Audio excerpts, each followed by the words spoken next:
봉독합니다. 아무 일에든지 다툼이나 허영으로 하지 말고 오직 겸손한 마음으로 각각 자기보다 남을 낮게 여기고. 아멘.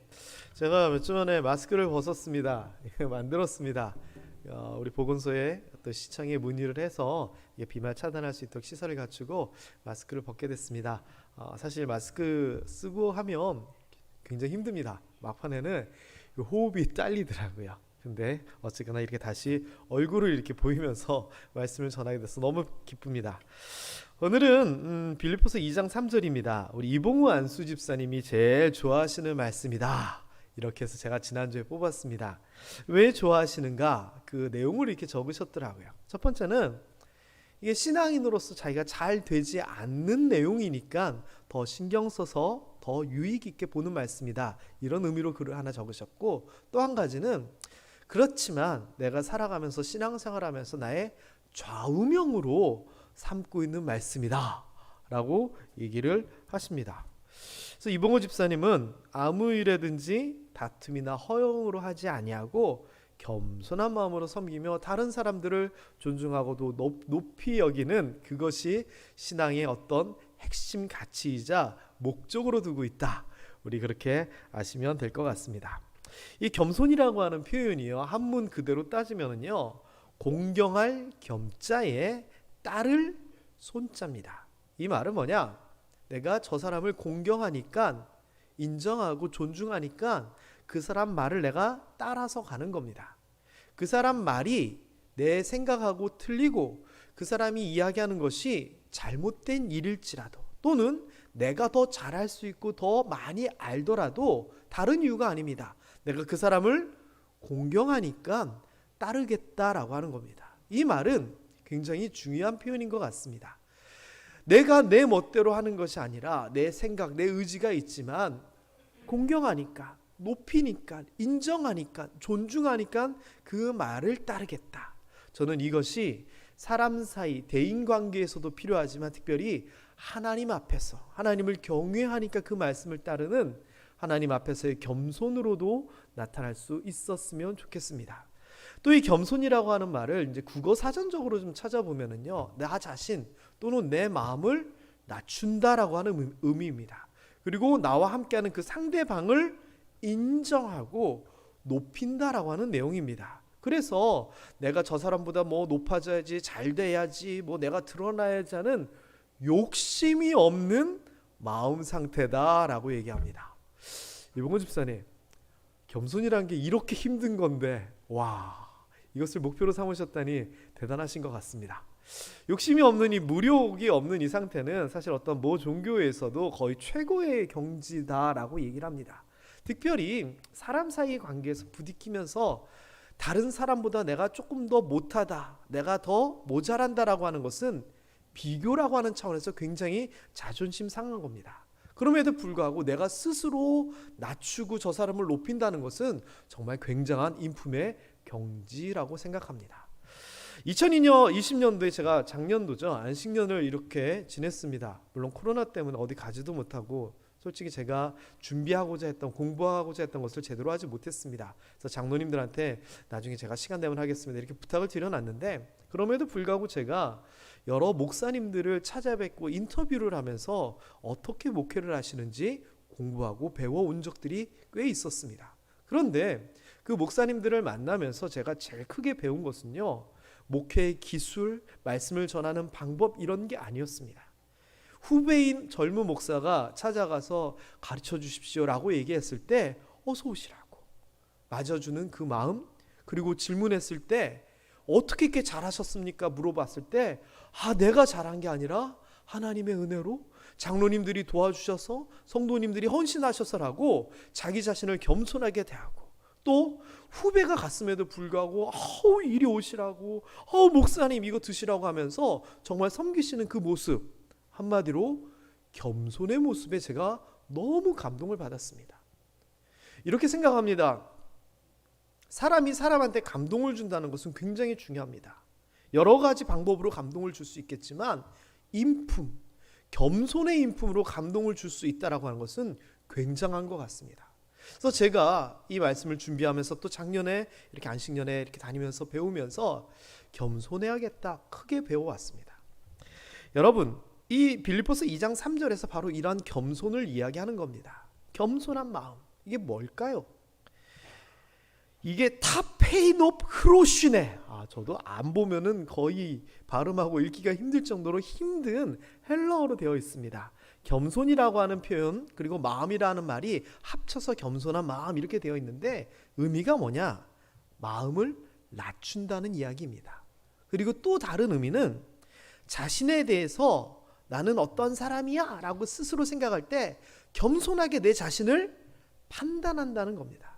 그리고 또 어떤 의미가 있냐면은 내가 부족하고 모자르고 작다라고 하는 것에서 깊게 깨닫고 알고 있다라고 하는 겁니다. 자, 그런데 이 보면은요, 겸손이라고 하는 것이 나의 어떤 드러난 상황이 아닙니다. 너가 얼만큼 있느냐, 얼만큼 하느냐에 대한 문제가 아니고 여기서 보면 마음을 낮추고 판단을 하고 인식, 깨닫는 내 내적인 어떠한 태도입니다. 그래서 이 겸손이라고 하는 것은요, 다른 사람이 나를 바라보기 이전에 내 스스로 나에 대해서 알고 나는 이런 사람이야 라고 자리매김하는 겁니다. 그래서 저는요, 이것이 위치 조정이라고 하는 표현을 쓰고 싶습니다. 내가 어떤 위치에서 살고 있느냐, 내가 이렇게 높은 위치에 있느냐, 내가 이렇게 낮은 위치에 있느냐라고 하는 것을 조정하는 것이다 라고 생각을 합니다. 여러분, 제가 예전에 젊었을 때 만난 한 분이 있습니다. 제가 일부 예배 때는 좀 여유 있게 시간을 얘기했는데, 근데 지금 한 25년이 지난 지금도 기억나는 그분입니다. 제 친구네 놀러 갔는데 친구네가 노래방을 개업을 한 겁니다. 그래서 얼떨결에 노래방 개업을 하는데 도와주게 됐습니다. 1박 2일로 대구를 가서 자게 됐거든요. 그런데 막 이렇게 청소하고 도와주는데 손님이 온 겁니다. 손님이. 그래서 이 손님을 맞았는데 나이 드신 분들이라 노래방 키기 25년 전이라서 잘 못 따르는 거예요. 그래서 저보고 친구 어머님이 가서 도와주래요. 그래서 노래방 안으로 들어가가지고 술도 드시고 오신 분들인데 제가 이거 이렇게 번호를 이렇게 누르시고 책은 이렇게 찾으시고 했더니 그분 한 분이 학생 우리가 팁 줄 테니까 이거 끝날 때까지 노래 번호 찾아서 눌러줘 이러는 겁니다. 제가 신학생이었거든요. 신학생이 노래방에서 술 취하신 분들이 그 노래 찾아달라고 하면 거기서 기다리고 있다가 그거 해야 되겠어요? 말아야 되겠어요? 됐을까요? 안 했을까요? 왜 아무런 대답을 안 하세요? 해야죠. 팁 준다 그랬거든요. 팁. 그래서 그냥 친구 도와주러 온 김에 또 이렇게 세드리는데 나중에 이분들이 술을 달라시는 겁니다. 지금은 그게 법적으로 안 되잖아요. 근데 그때는 가능했던 것 같아요. 근데 제 친구 어머님이 또 독실하신 분이셔가지고 노래방인데도 술을 안 팔고 건전한 문화를 만드시겠다고 그걸 안 하시려고 준비를 안 하시는 거예요.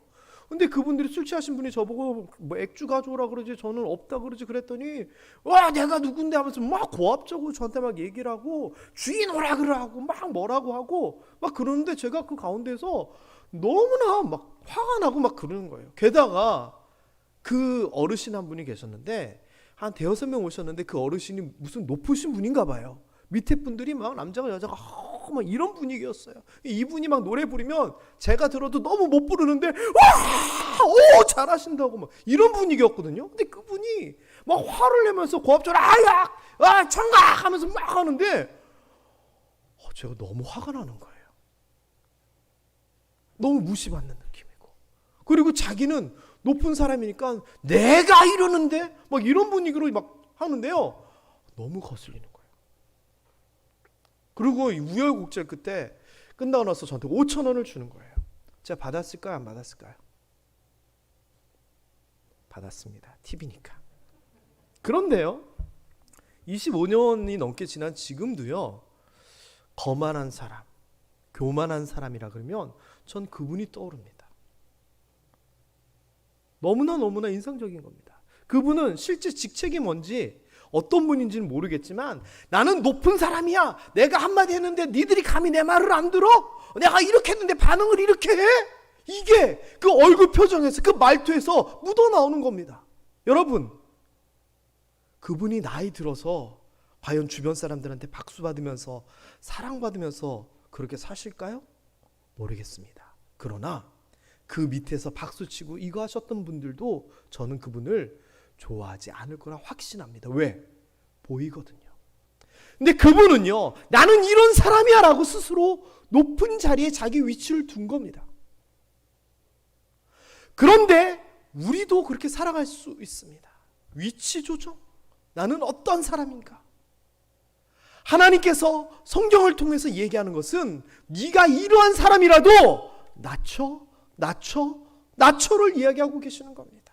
그런데 우리가 살아가다 보면 다른 사람, 나보다 못한 사람이 뭐 잘하는 것 같으면 나도 불쑥 찌르고 싶고 내가 더 잘해 이야기하고 싶고 나보다 못하는 사람이 잘 나가면 나는 더 잘 나가고 싶고 그런 거 있잖아요.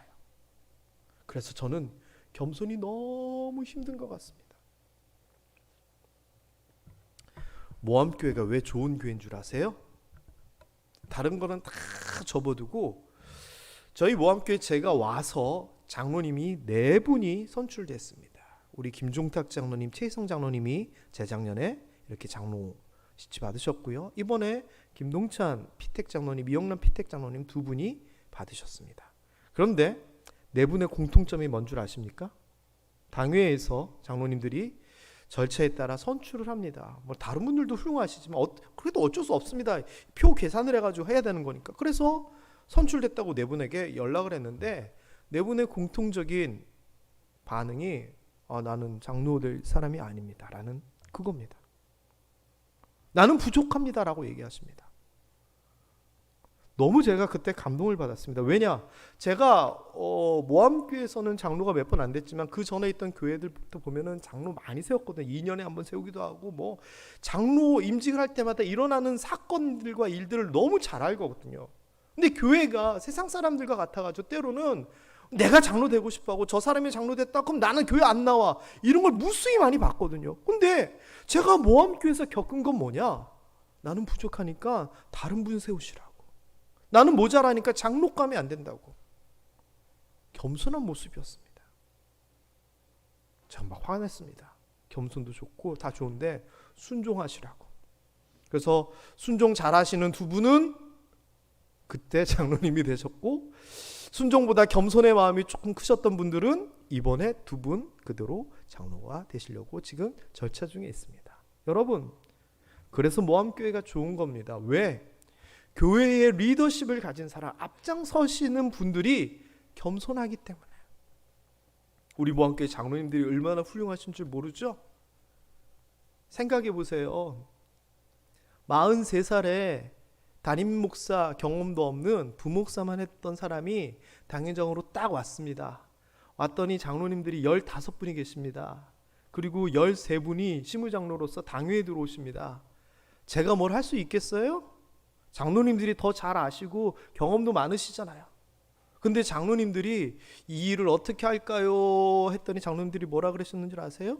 제가 첫 당회 때 이렇게 물어봤습니다. 장로님들 기억하시려는지 모르겠습니다. 장로님, 당회를 운영하는 방법이 여러 가지가 있습니다. 법대로 하는 방법이 있고 은혜롭게 하는 방법이 있고 하던 대로 관례대로 하는 방법이 있습니다. 그랬거든요. 그랬더니 장로님들이 가만히 계시다가 우리 송장옥 장로님이 그때 선임 장로님이셨는데 뭐라 그랬는 줄 아세요? 저는 이거 정말 자랑하고 싶어요. 당회를 어떻게 운영할까요? 법대로 하자. 좋은 건 좋은 거니까 은혜대로 하자. 하던 대로 하자. 이렇게 어떻게 할까요? 물어봤더니 당회에서 송장옥 장로님이 목사님 좋을 대로 하십시오. 이러는 겁니다. 경험도 없고 능력도 없고 부족한 사람에게 이 훌륭하신 장로님들이 목사님 좋으실 대로 하십시오. 저는 그때 알아봤습니다. 우리 모함교회 장로님들이 얼마나 훌륭한지. 앞선 장로님들이 이렇게 하시니까 뒤따라가는 장로님들이 겸손한 모습으로 따라오십니다. 이게 장로님들의 칭찬일까요? 아니요. 그런 장로님들과 함께하는 우리 모함교회를 향한 칭찬이고 저는 자랑이다라고 생각합니다. 저 모함교회 와가지고 내가 이거 하고 싶다고 내가 먼저 하고 싶다고 얘기 들어본 적 없습니다. 다 남들 먼저 시키라고. 저는 정말 대단한 교회인 것 같습니다. 이 말이 뭐냐? 위치 조정을 여러분들이 너무 잘하고 계신다는 거. 저 사람을 높여주시라고 나는 더 낮게 낮게 살아가겠다고. 뒤에 보면은요, 남을 더 낮게 여긴다, 좋게 여긴다라고 하는 표현이 나오는데, 이것도 휘페레코라고 하는 단어를 썼는데요, 이 남을 낮게 여긴다라고 하는 표현은 남에게 위를 차지하게끔 하는 겁니다. 뛰어나고 눈 가고 우수한 것을 이렇게 높여준다라고 하는 그런 의미입니다. 이것도 뭐냐? 위치에 대한 얘기입니다. 아까 앞에서 겸손한 마음이라고 하는 표현은 나를 낮추는 거라면, 남을 낮게 여기는 것은 말 그대로 남을 더 높여주는 위치를, 나는 더 낮춰가지만 당신은 더 높이 대할 거야 라고 하는 그 위치에 대한 조정인 겁니다.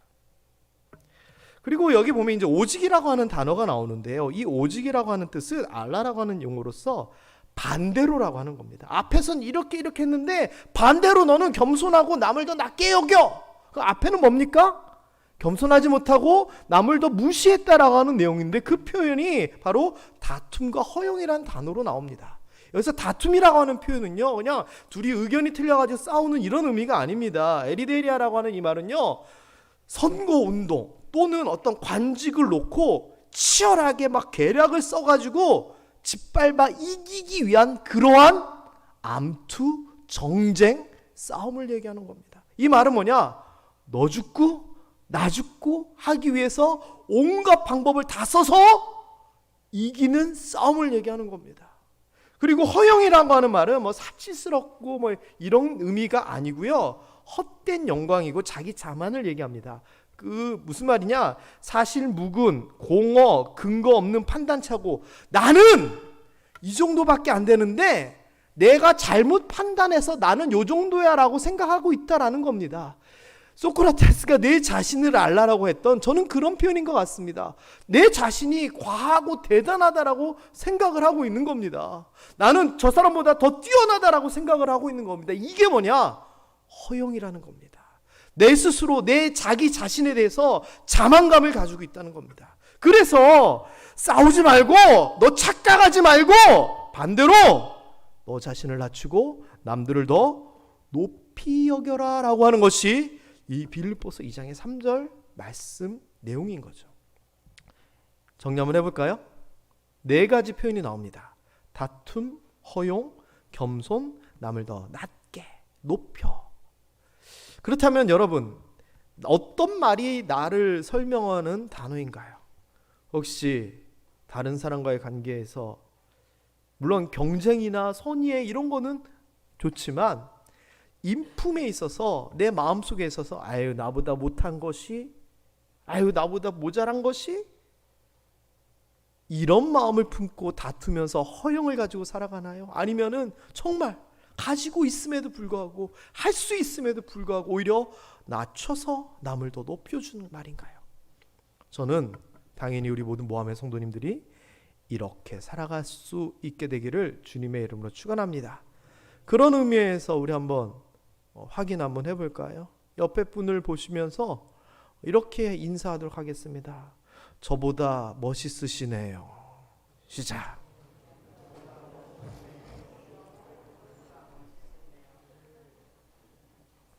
겸손이라고 하는 것은요,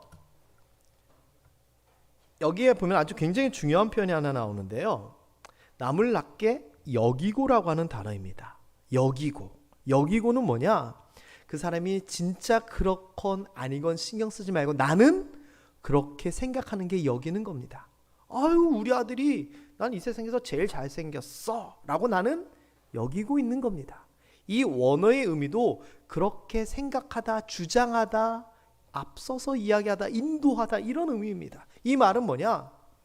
남이 나보다 낫지 않더라도, 훌륭하지 않더라도 그렇게 내가 생각하는 겁니다. 방금 여러분 옆에 분들하고 인사하셨을 때 나보다 진짜 멋있어서 그렇게 얘기하셨어요? 그러실 수도 있지만 안 그렇더라도 그렇게 여기는 것, 그게 겸손입니다. 그런데 이렇게 겸손한 마음을 품으면 어떻게 되느냐? 예수 그리스도처럼 되는 겁니다. 왜? 겸손함은 예수 그리스도거든요. 아까 봤던 2장 3절 이후에 이어집니다. 겸손한 마음을 품으라고 하면서 이 마음을 품으라라고 하면서 그 겸손한 마음이 뭔지를 얘기하는데, 그게 바로 그리스도 예수의 마음이다라고 얘기합니다. 예수 그리스도의 마음, 하나님과 동급 본체입니다. 그런데 동일하게 대접받지 아니하시고 자기를 비우시고 사람들과 같이 되셨다. 그리고 사람 모양으로 나타나서 위치에 대한 문제가 나옵니다. 자기를 낮추셨다. 겸손, 공경하게 따른다. 하나님의 말씀에 아버지의 뜻에 따르는 복종을 보여주십니다. 이게 예수 그리스도의 겸손입니다. 그렇기 때문에 이 사도 바울은 빌립보서를 통하여서 겸손한 마음을 가지라 예수님처럼이라고 얘기합니다. 그리고 이 예수 그리스도의 겸손은요, 다른 부분에서도 굉장히 많이 나옵니다. 그 40일 광야 생활을 마치시고 사단에게 3가지 시험을 받으시는 부분이 나옵니다. 그때 두 번째 시험이 영광과 관련된 시험입니다. 왜? 성전 꼭대기로 데리고 가서 네가 하나님의 아들이거든 뛰어내리라 라고 얘기합니다. 그러면 천사들이 받들어 주지 않겠느냐? 사실일까요? 아닐까요? 그러고도 남습니다. 게다가 예수님이 성전 위에 탁 올라가서 쫙 뛰어내렸는데 천사들이 나타나서 딱 받아줍니다. 그럼 그걸 보고 있었던 많은 이스라엘 백성들이 무슨 생각을 할까요? 십자가는 무슨 십자가요? 바로 그냥 우와, 메시아, 우리가 기다리던 그분이 오셨다, 끝나는 거잖아요. 많은 사람들의 박수와 갈채 가운데 예수님이 이 공생애를 시작할 수 있는 그런 건데도 예수님은 그 영광, 받들어 올림, 이 모든 것을 내려놓고 말도 안 되는 그런 말 하지마, 시험하지마 라고 얘기하십니다. 이게 단순한 내용인 것 같지만 틀립니다.